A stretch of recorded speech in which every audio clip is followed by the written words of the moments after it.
নতুন বউ 1 মাস হয় নাই বিয়ে হয়েছে তারে যদি উঠতে বসতে বলে ছেড়ে দিব ছেড়ে দিব ছেড়ে দিব, আমি তো মানসিকভাবে মৃত হয়ে যাইতেছি। মানে বিয়ে করলাম এক চিন্তা করে, আমার সন্তানের পিতা হবে, আর সে এইভাবে টর্চার করে, আমার বাচ্চাগুলোরে ছুঁয়েও দেখে না, ধরেও দেখে না, কাছেও আসতে দেয় না। এ কি হচ্ছে? তখন আমি স্ট্যাটাসটা লিখছি যে আমাকে মেরে ফেলতে পারে, যে কারণ ও যেভাবে মারে, যখন মারে তখন ওর চোখগুলো বের হয়ে আসে, ভয়ঙ্কর। আবার সে টাকা নিয়ে আবার মেরে আবার চলে গেল 2 days, 2 দিন পরে, ওই রেকর্ডটার 2 দিন পরে। আমি যে রেকর্ডটা করে রাখছি সেটা তো আর সে জানতো না, রেকর্ডটা করে রাখছি সেটা সে জানতো না, বিকজ সে আইফোনের ডিটেলস হয়তো জানে না, আর যেহেতু এটা আমার স্ক্রিন ফেস লক, সে জানে না। পরবর্তীতে কি হয়েছে আপনারা শুনেন, যে আমি বাসায় নামাজ পড়তেছি, ওই যে 2 দিন পরে আবার চলে গেছে, 2 দিন পরে আবার চলে গেল, 2 দিন ভালো ছিল, 2 দিন পর আবার চলে গেল। তো চলে যাওয়ার পরে ওই দিন রাতে আমি ডিসাইডেড যে এর সাথে আমি কি করব, কেমনে সংসার করব, আমার এত মারে। একটা মেয়েকে যদি নতুন বউ 1 মাস হয় নাই বিয়ে হয়েছে তারে যদি উঠতে বসতে বলে ছেড়ে দিব ছেড়ে দিব ছেড়ে দিব, আমি তো মানসিকভাবে মৃত হয়ে যাইতেছি। মানে বিয়ে করলাম এক চিন্তা করে, আমার সন্তানের পিতা হবে, আর সে এইভাবে টর্চার করে, আমার বাচ্চাগুলোরে ছুঁয়েও দেখে না, ধরেও দেখে না, কাছেও আসতে দেয় না। এ কি হচ্ছে?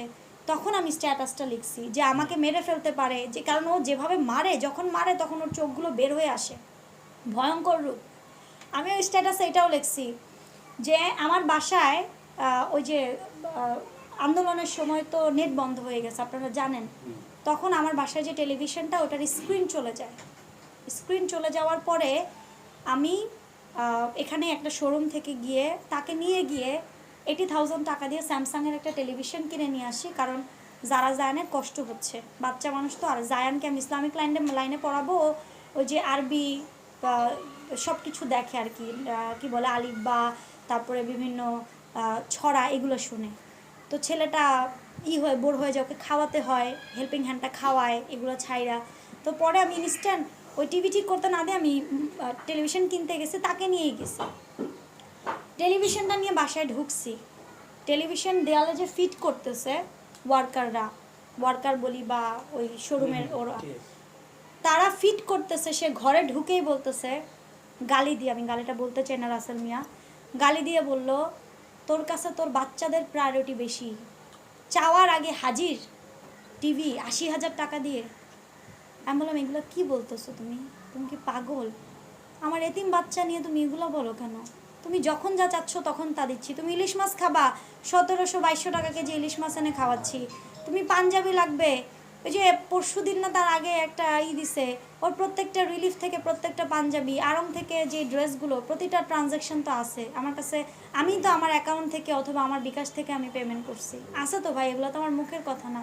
আপনারা দেখবেন প্রমাণ, আদালত দেখবে প্রমাণ, আমি যদি মিথ্যে বলে থাকি।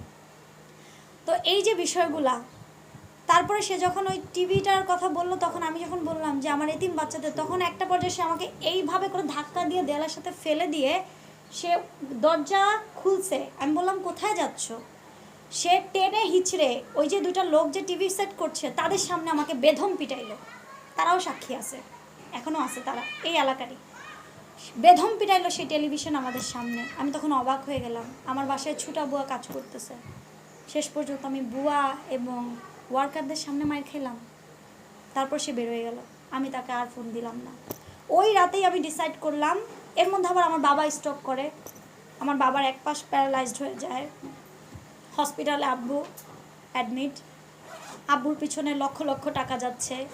সে যখন দেখতেছে আমি আমার বাবার জন্য লক্ষ লক্ষ টাকা ব্যয় করছি, আমার ভাইরা টাকা নিয়ে যাচ্ছে, ভাই আমার মধ্যে তো লুকোচুরি নাই, আমার বাপ অসুস্থ, কোটি কোটি টাকা খরচ করে আমাকে বাঁচাইছে, আমি তাদের একমাত্র মেয়ে, সবার বড় মেয়ে, একমাত্র উপার্জনকারী। এটা অনলাইন ডিজিটাল প্ল্যাটফর্ম, আমি সবসময় বলি যে আমি একমাত্র উপার্জনকারী, আমি এটা আমার সংসার সমস্ত কিছু, বাবা মা সন্তান সব আমি নিজে চালাই এক হাতে, আলহামদুলিল্লাহ, আল্লাহ আমাকে সেই তৌফিকটা দিছে। আমার বাবা ব্রেন স্ট্রোক করে হসপিটালাইজড, সে এর মধ্যে ওই টেলিভিশনের ঘটনা আমাকে মারে এবং আমাকে বলে যে আমি কেন আমার বাবাকে টাকা দিই, সন্তানদের প্রায়োরিটি দিচ্ছি, সন্তানের জন্য টেলিভিশন কিনতেছি। তখন ওই ডিটেলস সহকারে আমি পোস্টটা করি, যে পোস্টার কথা আপনারা বলছেন, ভোর রাতে পোস্টটা করি, ফজরের নামাজ পড়ি না আমি, তাহাজ্জুদের নামাজ পড়ে কখন জানি কাঁদতে কাঁদতে ঘুমা যায়, ফজরের নামাজটা আর পড়া হয় নাই। উঠে শাওয়ার টাওয়ার করে কাঁদতে কাঁদতেই আমি জোহরের নামাজটা পড়ি। আমার এই বিল্ডিংয়ের সবাই সাক্ষী আছে, গার্ড থেকে শুরু করে এই পুরো বিল্ডিং সবাই ভাবছে কি জানি হয়ে গেছে, মনে হয় হামলা হয়েছে, তখন হামলা হইতেছে, মনে হয় হামলা হয়েছে। সে ওই যে আপলোড দিছি ভিডিওটা, সে বাসায় নিচে দারোয়ানদেরকে ঝাড়ি টাড়ি মারছে কিনা জানি না, আমি তাদের থেকে